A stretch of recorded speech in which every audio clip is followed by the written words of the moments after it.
Hello student, आज की हमारी क्लास है वैक्सिंग। वैक्सिंग क्या होती है, वैक्सिंग करने से हमें क्या लाभ होता है या हम किस लिए वैक्सिंग करवाते हैं, वैक्सिंग के कितने प्रकार होते हैं, वैक्सिंग को किस तरीके से वैक्सिंग को करने का क्या तरीका है और उसको करते समय हमें क्या क्या बातें हैं जो ध्यान में रखना चाहिए। और इसके साथ ही मैं आपको बताऊंगी कि होममेड अगर आप वैक्स क्रीम तैयार करना चाहते हैं तो वो आप कैसे करेंगे। तो सबसे पहले हम जानेंगे कि वैक्सिंग क्या होती है। तो वैक्सिंग का सीधा साधा एक अर्थ होता है कि हमारे शरीर में जो अतिरिक्त बाल होते हैं उनको निकालने की विधि को हम वैक्सिंग कहते हैं। अतिरिक्त बालों का निष्कासन करना ही वैक्सिंग कहलाता है। और वैक्सिंग हमारे शरीर के अतिरिक्त बालों को निकालने की एक अस्थायी विधि है।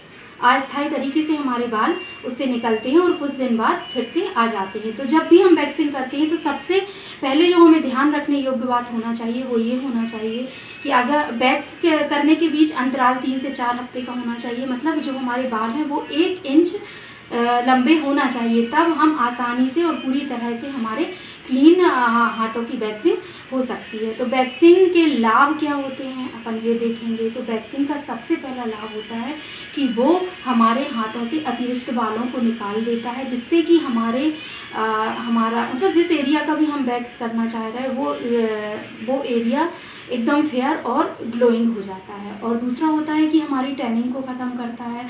और तीसरा होता है कि अगर हम बार बार वैक्स को करते हैं तो जो हमारी हेयर ग्रोथ है वो कम होने लगती है। तो अब हम इसके बाद जानेंगे कि वैक्स के प्रकार क्या होते हैं।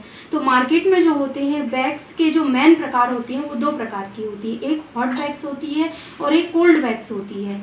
हॉट वैक्स के अंतर्गत हम वैक्स क्रीम को लाकर और उसे वैक्स हीटर में गर्म करके और फिर उसको यूज़ करते हैं। और जो हमारी कोल्ड वैक्स होती है उसको हम जिस तरीके से मार्केट से लेकर आते हैं और उसको हमें कहीं गर्म करने की या कुछ भी करने की आवश्यकता नहीं होती है, उसको हम डायरेक्ट अप्लाई करते हैं और वैक्सिंग हो जाती है। तो इसके बाद अब हम इसमें भी अगर अपन देखें तो हॉट वैक्स और कोल्ड वैक्स में अनेक प्रकार की जो वैक्सिंग अनेक प्रकार की होती है। जैसे एलोवेरा वैक्सिंग होती है, एलोवेरा क्रीम आती है, उससे भी हम वैक्सिंग करते हैं। हनी वाली आती है और चॉकलेट फ्लेवर में भी आती है। मतलब हम जिस प्रकार की चाहें या हमारा कस्टमर जिस तरीके का हमसे चाहे हम उससे वैक्सिंग कर सकते हैं। तो अब वैक्सिंग करते कैसे हैं ये देखेंगे।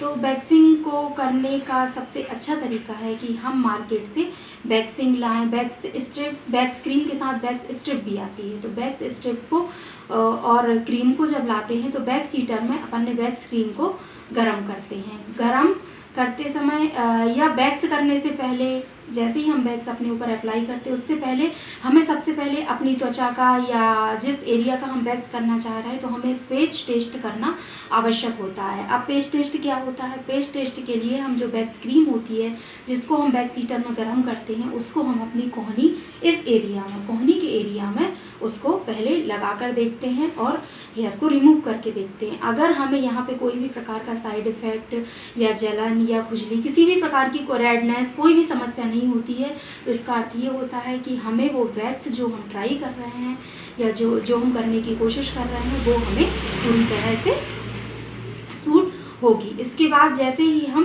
वैक्स हीटर में वैक्स क्रीम को जो हमें मिनिमम चाहिए उतना ही हम हिस्सा उसका निकालेंगे। वैक्स हीटर में वैक्स क्रीम को गर्म करेंगे। फिर बालों की सबसे पहले एक गीले टॉवल से हम जिस एरिया का भी, जैसे मान लीजिए हम हाथों का वैक्स कर रहे हैं तो उसके लिए हम गीली टॉवल लेंगे और अपने हाथों को बहुत अच्छी तरह से पोंछेंगे। फिर एक सूखे कपड़े से पोंछेंगे। अब ये हम क्यों पोंछ रहे हैं, ये इसलिए पोंछ रहे हैं कि कई बार कस्टमर हमारे पास आते हैं, उनके हाथों में मॉइस्चराइज़र लगा होता है या किसी प्रकार का ऑयल लगा होता है।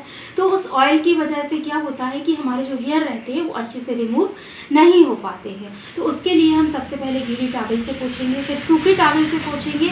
फिर उसके बाद हम बेबी पाउडर या नॉर्मल जो भी पाउडर जो हम फेस पे यूज़ करते हैं उसको हम हाथों पे लगाएंगे। हाथों पे लगाने के बाद जो वैक्स क्रीम है जो हमने हीटर में गरम करी है उसको हम चाकू की सहायता से, जो नाइफ आती है वैक्स के लिए, उसकी सहायता से हम अपने हाथों पे बालों की ग्रोथ की दिशा में एकदम पतली लेयर में लगाएंगे। ध्यान रखना है कि गाढ़ी लेयर नहीं लगाना है, पतली लेयर में लगाएंगे।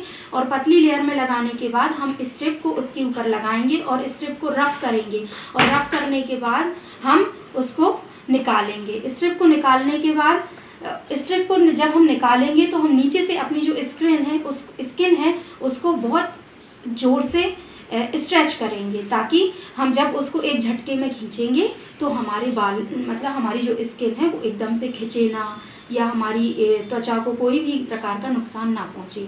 तो सबसे बड़ी बात ये ध्यान रखना है कि हम वैक्स क्रीम को बालों की ग्रोथ की दिशा में लगाएंगे, और जब हम वैक्स स्ट्रिप उस पर लगा के और उसको रफ करके खींचेंगे तो वो एक झटके के साथ खींचना है, और बालों की ग्रोथ की अपोजिट साइड में मतलब विपरीत दिशा में उसको निकालना है।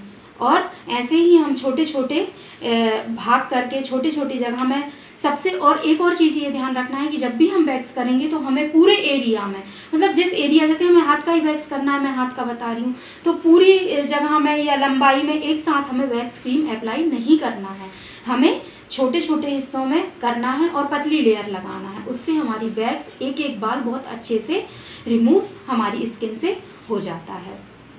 ऐसे ही करके हम सारी स्किन से वैक्स की प्रक्रिया ये पूरी कंप्लीट करेंगे, और उसके बाद हम हाथों को फिर से गीली टॉवल से पोंछेंगे। और सबसे बड़ी बात, जब हमारी वैक्स प्रक्रिया पूरी तरह से कंप्लीट हो जाती है, पूरी प्रोसेस जब हमारी कंप्लीट हो जाती है, तो उसके बाद हम हाथों को मॉइस्चराइज़र करेंगे। अब हमें और क्या क्या, ये 2 सावधानियां तो मैं बता चुकी हूँ आपको कि आपको पतली लेयर लगाना है, स्किन को स्ट्रेच करना है, उसको अच्छे से रफ करना है, ये सब चीज़ें करना है। तो इसके बाद क्या करेंगे, और अपन क्या सावधानियां रख सकते हैं कि अपन तुरंत धूप में ना जाएं। जैसे कि अपन वैक्स कराते हैं, पार्लर से करा रहे हैं या घर में कर रहे हैं, तो अपन को उसके बाद तुरंत धूप में नहीं जाना है। और दूसरी बात यह है कि हमें गर्म पानी से स्नान नहीं करना है।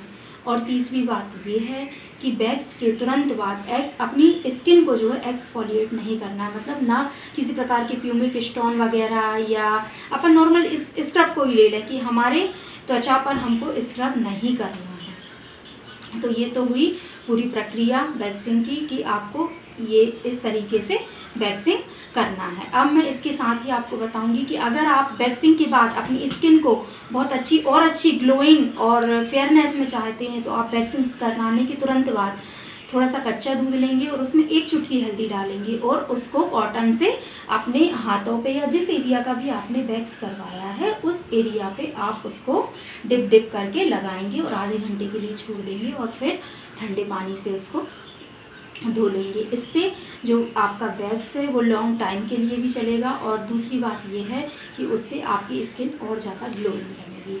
अब मैं आपको बताती हूँ कि हम अगर जैसे कई लोग ऐसे रहते हैं कि जो बाज़ार से क्रीम नहीं ला सकते, सभी लोग अफोर्ड नहीं कर पाते, तो उसके लिए एक सबसे अच्छी विधि है कि हम घर पर भी वैक्स क्रीम बना सकते हैं, और वैक्स पट्टियाँ भी बना सकते हैं। जो स्ट्रिप अपन मार्केट से लाते हैं पैसों में, उन्हें हम घर पर भी बना सकते हैं। तो वैक्स क्रीम कैसे बनाएंगे, सबसे पहले अपन 1 कटोरी शक्कर लेंगे, आधा कटोरी पानी लेंगे, और 2 नींबुओं का रस लेंगे। रस को ऐसे निकालेंगे कि उसमें नींबू के बीज ना जाएं। अब इन सबको अपन एक कंटेनर में रखेंगे, उसी में शक्कर डालेंगे, पानी डालेंगे और नींबू डालेंगे, और गैस का स्विच ऑन करके और अपन उसको उबालेंगे। और उबालते समय अपन को 1 सेकंड के लिए भी उसको नहीं छोड़ना है, हमेशा उसको घुमाते हुए रखना है, क्योंकि अगर हम उसको ऐसे ही छोड़ देंगे तो वो नीचे से चिपक जाएगा और जल जाएगा, इसलिए हमें उसको चलाते रहना है। जब उसका कलर हल्का सा ब्राउन हो जाएगा तो उसके बाद हमें एक कटोरी में या एक बॉयल में पानी लेना है, और पानी लेने के बाद उसमें 1 स्पून की सहायता से थोड़ा सा जो हमारा तैयार हुआ है हल्के से ब्राउन कलर का, उसको डाल के देखना है। अगर उसको वो एक तो पूरा नीचे जम जाएगा, और जब आप उसको हाथ से उठाओगे या उंगली से उठाओगे या चम्मच से उठाओगे तो वो पूरी तरह से एक गोली के आकार में, मतलब वो फैलेगा नहीं, पूरा सिमट जाएगा। तो जब वो सिमट जाएगा तो आप ये समझ लीजिए कि आपकी जो वैक्स क्रीम है वो तैयार हो गई। तो ये तो वैक्स क्रीम अपनी तैयार हो गई। अब अपन वैक्स स्ट्रिप कैसे बनाएंगे, तो उसके लिए जो हमारे पुराने जीन्स होते हैं जिनका अब हमारे पास कोई यूज़ नहीं होता, तो उसको हम अच्छे से धोने के बाद उसकी वैक्स पट्टी के आकार की ऐसी चौड़ी चौड़ी, ज़्यादा चौड़ी भी नहीं और ज़्यादा लंबी भी नहीं, इस तरीके की अपन उसकी पट्टियाँ काटेंगे। और बस वो हमारे यूज़ के लिए अपन वैक्स क्रीम को अप्लाई करेंगे जैसे कि मैंने बताया, और वो वैक्स पट्टी को लगा के और निकालेंगे। तो ये अपना होममेड क्रीम भी तैयार हो गया और होममेड अपनी मतलब घर पे ही अपन ने वैक्स पट्टी भी तैयार कर ली। और इसका सबसे बड़ा फ़ायदा ये होता है कि अपन को जब जितना वैक्स लग रहा है अपन उतना बना सकते हैं, क्वांटिटी कम या ज़्यादा भी कर सकते हैं। तो जब अपन को मतलब यूज़ करना है या वैक्स करना है तब अपन बना सकते हैं। और जो वैक्स पट्टी है जैसे अपन मार्केट से लाते हैं तो वो एक ही बार जब अपन उसको यूज़ करते हैं और उसको अपन को अलग कर देना पड़ता है, वो फिर अपने यूज़ में नहीं आती। पर जो अपन घर पे बनाएंगे तो उसका क्या कर सकते हैं कि अपन उनको अच्छे से धो के और सुखा के और फिर अपने पास रख सकते हैं, और नेक्स्ट टाइम जब भी आप वैक्स करेंगे तो आप उसको फिर से यूज़ कर सकते हैं। ये हुई वैक्स की पूरी प्रक्रिया। नमस्ते।